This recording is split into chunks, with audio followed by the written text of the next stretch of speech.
Welcome everyone to Turpentine Diaries. Today I'm starting an open-ended series about modern art, how it started, how it died, where we are today. For me, speaking in 2019, modern art died about 40 years ago. We are in postmodernism, if you want to use a negative term, or I prefer just contemporary art as a catch-all. Um, Through this series, I hope if even if you don't agree with my point of view, you'll come to see it as a reasonable approach to modern art. So today I wanted to start with the question, where did modern art start? And I think that's an interesting question. Um, there's a lot of points that you could select to say modern art started here. You might take neoclassicism, for example. The neoclassicists like David celebrated the French Revolution and in turn were lionized by the French state, Napoleon's government. Um, you could also argue for the reaction that came after neoclassicism, Romanticism. Uh, think about Delacroix's Liberty Leading the People, which is painted in about 1848. Um, Another wave of revolution that had swept through Europe and that in that year, and uh, Delacroix was celebrating that spirit. But for me, I think a more unquestionable starting point would be with Gustave Courbet and his realism. Well, the Romanticism certainly could be a good candidate for the starting point of modern art. I think Courbet is a full-throated, self-conscious practitioner of what he thought was different from the past, or like his English contemporaries, um, thought he was in touch with true practices from earlier times. Courbet was quite a student, or he claimed to be quite a student of the past, and so am I. So he's appealing for that reason. I've uploaded several images of his paintings I'm going to be talking about today, so you can, if you are interested in looking at these things. It's always, for me, when people talk about art, it's always better to look at the paintings that they're talking about. So one claim that Courbet made, and one discussion or issue that swirled around him during his time was how he painted subjects that were inappropriate for high art. Now, on the face of it, this is an incomprehensible criticism to make against Courbet, who was painting, after all, in the middle of the 19th century. And if you just cast around a little bit, you can see that, like, for example, the Dutch artist David Teniers, Rembrandt, numerous examples of painters who, for subject matter, painted common people or just typical middle-class people or their possessions or things that appeal to them. And but somehow, in Courbet's time, in France, this was a serious criticism that he was undermining the high position of art with his sort of low subject matter. And I think all roads, when you talk about modern art, point to France, don't they? Because at that time, France was the center and the forefront of culture, and especially art, especially painting. So the concerns of in France at that time really kind of defined, in many ways, what we think of modern art and art in general in the West. So the his critics, his contemporaries, were many of them were off-put by Courbet's subject matter and his treatment, and part of this was he, even though say the Dutch painted subjects that were of non-historical, about common people, genre paintings, Courbet attempted, and I think he succeeded, in making such subjects very heroic, both in his treatment of them. He gave them a certain heroic treatment and seriousness that perhaps they hadn't heretofore had, but especially by the size, which in this sense is very modern, isn't it? His painting, The Artist Studio, which is one of his famous paintings, it's I think 20 feet long, and some of the other ones are likewise just ginormous. And obviously he thought the subjects warranted it, and his critics, this is whenever they really did not like or agree with Courbet. The Burial of Ornan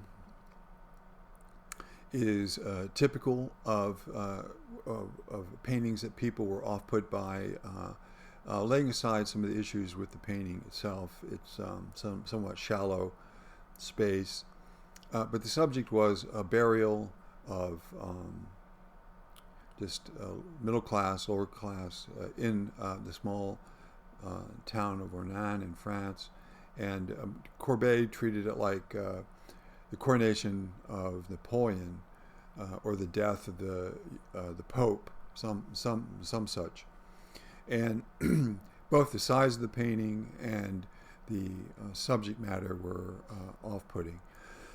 Another way in which Courbet was altogether modern was his egotism. Courbet had a very high view of artist and the calling of art, and a famous painting that kind of illustrates both points, his egotism and his high view of artists, is called, in English, Good Morning, Monsieur Courbet, and it shows Courbet out walking, and he encounters a couple of gentlemen. One happens to be his patron, who are greeting the artist, and obviously it's kind of like showing a very respectful homage to the great man. And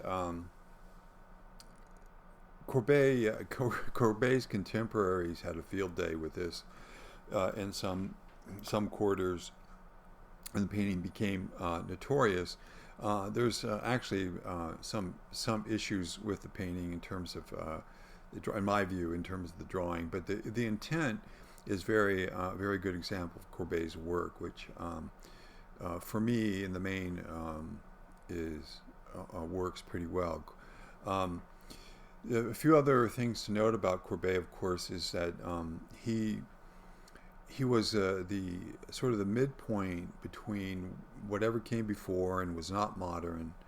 It depends on where you want to put that line of where modernism started, and what came after him. He started his career rebelling against the studio environment, and later in his career he became the supporter and the encourager of the Impressionists.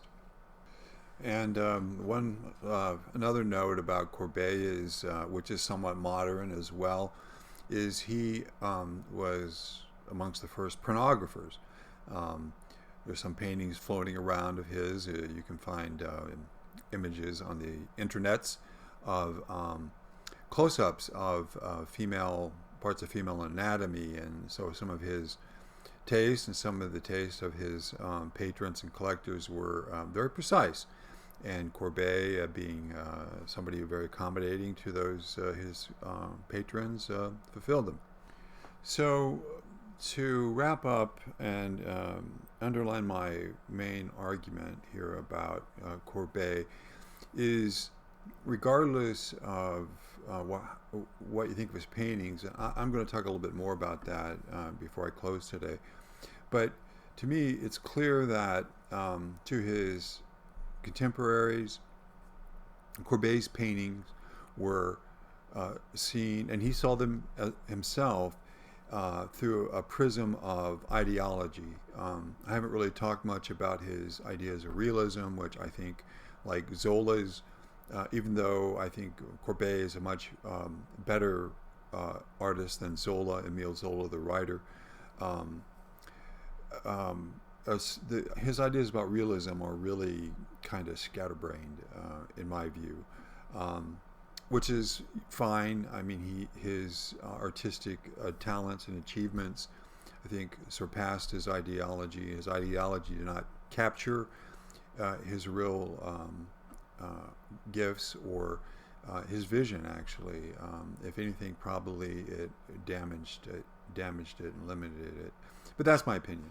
But clearly, the element of ideology, it was solidly in view and in play around Courbet, and so in that sense, he's very modern, and you cannot really talk about Courbet without talking about that, and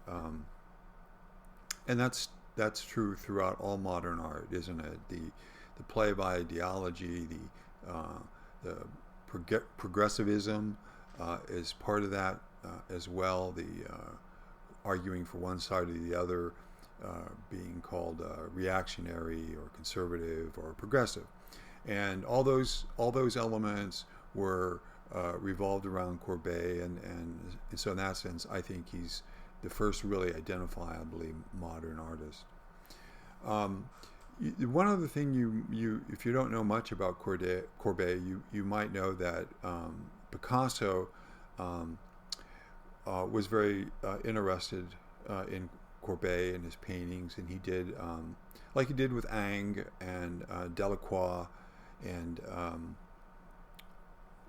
some others, like Velázquez. He did a series of paintings that were based on Courbet's paintings. So, in that sense, Picasso had a very elevated view of Courbet, and he put him in sort of his highest rank artist that he wanted to engage with and work with. You may not think much about Picasso, but I think that Picasso grouping Courbet in with those other artists, he deserves it. Courbet is an artist of a great achievement, and I think Courbet is a great artist. And the important thing for me, and this is regardless of where you come down on the question of his role in modernity, and it kind of has nothing to do with realism. It may have helped Courbet cleanse his palate, so to say, but Courbet's vision, and this he was self-aware, and but his vision was very. This is going to sound very arty-farty, and I hate sounding arty-farty, but his vision was very poetic, in a very visual way. To be heroic in painting, it takes artistic chops. They're not literary, and it's not just a matter of reproducing reality. It has to do with your vision and what you consider, how you encapsulate that and capture it. Now, I'm going to stop there on this because it'll just sound like gibbering arty-farty stuff that I hear all the time and I just loathe. But there's some artists that reach a certain kind of high level of this poetry that, to me, defines painting, defines art, and it's the essential element that makes art great, and Courbet had that. So I think I'll stop here, and next time we'll take up some other aspect of modern art. Thanks for listening, everyone.